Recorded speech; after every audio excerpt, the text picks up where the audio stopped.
मंडळी, श्रावण महिना चालू झाला की मला वाटतं प्रत्येक मिठाईच्या दुकानामध्ये घेवर हा असतोच. पण ही राजस्थानची प्रसिद्ध मिठाई घेवर तुम्ही अगदी कमी साहित्यात घरी देखील बनवून तयार करू शकता. बनवण्याची पद्धत आणि याचं जे योग्य प्रमाण तुम्ही घेतलं ना, तर तुम्ही परफेक्ट घेवर घरी बनवू शकता. बघता क्षणी तोंडाला पाणी सुटेल असा हा घेवर आहे. चवीला खूप जास्त भारी लागतो. कमी साहित्यात कमी वेळेमध्ये तुम्ही घेवर बनवून तयार करू शकता. तर सर्वप्रथम इथं मी मोठं ताट घेतलेलं आहे. त्यामध्ये वितळून घेतलेलं 4 चमचे साजूक तूप यामध्ये घेतलेलं आहे. आता इथे प्रमाण खूप महत्त्वाचं आहे, हे लक्षात ठेवा. त्यासाठी मी बरोबर 4 चमचे तूप घेतलं आणि ते तूप जे आहे ते आपल्याला बर्फाने व्यवस्थित असं फेटून घ्यायचं आहे. आता घेवर बनवण्याच्या आधी तुम्ही काय पूर्वतयारी करून ठेवू शकता ते तुम्हाला सांगते. तर इथं मला दुपारी घेवर बनवायचा होता, तर मी सकाळीच 4 वाट्यांमध्ये मी पाणी ठेवलं होतं बर्फ होण्यासाठी फ्रीजरमध्ये. सोबतच एक बॉटल भरूनसुद्धा ठेवली होती आणि दूध तापवून व्यवस्थित असं थंड करून फ्रीजमध्ये थंड होण्यासाठी ठेवलं होतं. फक्त एवढीच आपल्याला पूर्वतयारी करून घ्यावी लागते. आता इथे आपल्याला जे हे तूप आहे ना, हे आपल्याला एक 3 ते 4 मिनटासाठी फेटून घ्यायचं आहे. तर तुम्ही बघू शकता थंड पाण्यामध्ये हे जर फेटून घेतलं ना, तर याचं जे टेक्स्चर आहे तुपाचं ते एकदम असं लाईट होतं. याचा जो कलर आहे तो अगदी पांढरा शुभ्र कलर येतो. एक 3 ते 4 मिनटासाठी फेटून घेतलं. यामधला जो बर्फाचा खडा आहे तो साईडला केला आणि यामधलं एक्स्ट्राचं जे पाणी होतं ते देखील मी काढून टाकलेलं आहे.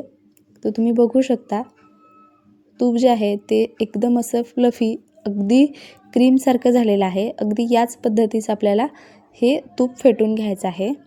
4 चमचे तुपासाठी आपल्याला 1 वाटी मैदा घ्यायचा आहे घेवर बनवण्यासाठी. यामध्ये मध्यम आकाराचे 4 घेवर तयार होतात. हे बघा, सुरुवातीला थोडंसं मी मैदा घातला, व्यवस्थित मळून घेतलं आणि उरलेला पुन्हा जो थोडासा मैदा होता तो घातला. असा 1 वाटी मैदा यामध्ये मी वापरलेला आहे. सोबतच 1 चमचा बेसनपीठसुद्धा आपल्याला घालायचं आहे.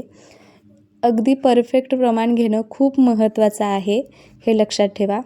4 चमचे साजूक तूप, 1 वाटी मैदा, 1 चमचा बेसनपीठ यामध्ये मी घातलेलं आहे. आता इथं अर्धा लिटरची पाण्याची बॉटल आहे, ही व्यवस्थित थंड करून घेतलेली आहे. सुरुवातीला थोडंसं पाणी घातलं, व्यवस्थित असं हे पीठ आपल्याला फेटून घ्यायचं आहे, म्हणजे याच्या गुठळ्या वगैरे होत नाही. एकखट्टी जर सगळं पाणी तुम्ही यामध्ये घातलं ना, तर खूप जास्त गाठी होतात. त्यामुळे थोडंसं पाणी घालून हे आपल्याला फेटून घ्यायचं आहे. खूप जास्त वेळ लागत नाही. 3 ते 4 मिनटामध्ये हे बॅटर बनवून तयार होतं. आपल्याला तूप फेटायला 3-4 मिनटं आणि हे बॅटर तयार करायला 3-4 मिनटं, असं टोटली अगदी 10 ते 12 मिनटामध्ये हे बॅटर तुम्ही तयार करून घेऊ शकता. फार वेळ याला लागत नाही. आता हे बघा, थोडंसं पाणी घालून हे बॅटर मी तयार करून घेतलं आहे. पाण्याचं मेजरमेंट जे आहे, ज्या वाटीने आपण मैदा घेतला त्याच वाटीने आपल्याला बरोबर 2 वाट्या पाणी लागलेलं आहे आणि त्याच वाटीने बरोबर अर्धी वाटी मी दूध घातलेलं आहे. तर दूध घालत असताना दूधसुद्धा थंड हवं आणि महत्त्वाचं म्हणजे दुधावरची जी साई असते ना, ती यामध्ये घालायची नाही. दुधावरची साई काढून घ्यायची आणि साधं प्लेन दूध यामध्ये घालायचं आहे.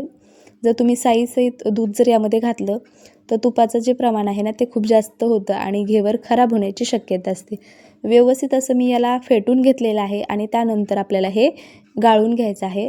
तर खाली मी एक पातेलं ठेवले आणि त्यावरती चाळणी ठेवली आणि त्यामध्ये हे बॅटर मी असं गाळून घेतलेलं आहे. हे बघा, म्हणजे एक्स्ट्राच्या छोट्या ज्या गुठळ्या वगैरे असतील त्या देखील मोडून जातात आणि अगदी स्मूथ असं हे बॅटर आपल्याला मिळतं. हे बघा, आता इथं मी खाली एक भांडं ठेवलेलं आहे. त्यामध्ये बर्फाचे मोठे खडे ठेवलेले आहेत आणि त्यावर हे पातेलं ठेवायचं आहे. तर तुम्ही हे बॅटर बघू शकता. याचं जे टेक्स्चर आहे ते खूप एकदमच असं पातळ नाही आहे किंवा खूप असं घट्ट नाही. अगदी परफेक्ट हे बॅटर तयार आहे. आता गॅसवर मी चहाचा जो टोप किंवा पातेला आहे ना, ते ठेवलं आणि त्यामध्ये अर्ध्या पातेल्यापेक्षा थोडंसं कमी तेल घातलेलं आहे. जर खूप असं कट अर्ध पातेलं जर तुम्ही यामध्ये तेल घातलं ना, तर गॅस खूप जास्त खराब होतो. त्यामुळे मी थोडंसं कमी तेल घातलेलं आहे आणि तेल तापवून व्यवस्थित असं गरम झालं की त्यानंतर गॅस मध्यम करायचा आणि हे जे बॅटर आहे ना, हे हात थोडासा असा उंच करून आपल्याला अगदी थोडंसं बॅटर, म्हणजे एका टायमाला 1 चमचाच्या आसपास आपल्याला बॅटर घालायचं आहे. खूप जास्त बॅटर जर तुम्ही घातलं तर जो घेवर आहे ना, तो परफेक्ट होणार नाही. बॅटर पातेल्यातून बाहेर येईल किंवा तळाशी जाईल आणि आपलं तेलही खराब होतं आणि बॅटरही खराब होतं.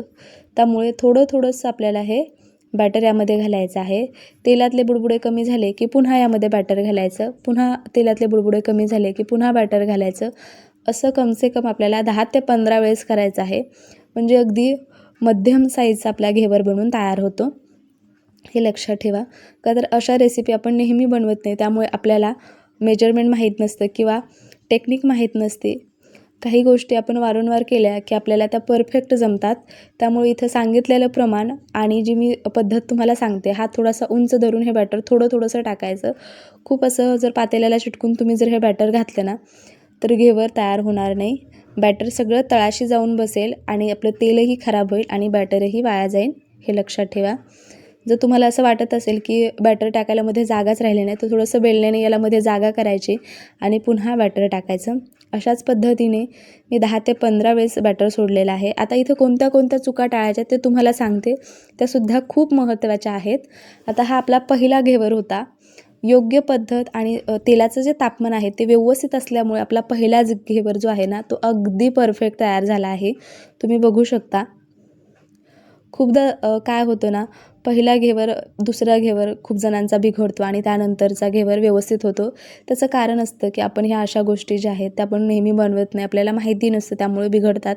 पण तुम्ही जर व्यवस्थित प्रमाण, व्यवस्थित टेक्निक जर वापरली ना, तर पहिला घेवर किंवा पहिल्या प्रयत्नात तुम्ही अगदी व्यवस्थित असं बनवून तयार करू शकता. तर तेल व्यवस्थित निथळून घेतलं, त्यानंतर ताटातसुद्धा मी एक रिंग ठेवलेली आहे आणि त्यावरती हा घेवर ठेवायचा. म्हणजे थोडंसं जर तेल यामध्ये असेल तर ते देखील निथळून जाईल. आता चुका तुम्हाला कोणत्या टाळायच्यात ते लक्षात ठेवा. बॅटर जे आहे ते खूप घट्ट नको किंवा खूप पातळ नको, हे सगळ्यात महत्त्वाचं आहे. त्यानंतर गॅस अगदीच बारीक करायचा नाही, गॅस हा मध्यम किंवा मोठा ठेवायचा. आता जर तुम्हाला असं वाटलं की तेलाचं जे तापमान आहे ते खूप जास्त झालं आहे, खूप कडकडीत तेल आहे, तर गॅस मध्यम करायचा. आणि जर तुम्हाला असं वाटलं की घेवर व्यवस्थित तयार होत नाही, तर गॅस मोठा करायचा आणि हे घेवर बनवून घ्यायचे. अशा पद्धतीने जर तुम्ही घेवर बनवायला घेतले तर तुम्ही परफेक्ट कसे घेवर तयार करू शकता. तर आपले तेवढ्या बॅटरमध्ये म्हणजे 1 वाटी मैद्यामध्ये मध्यम आकाराचे 4 घेवर तयार होतात.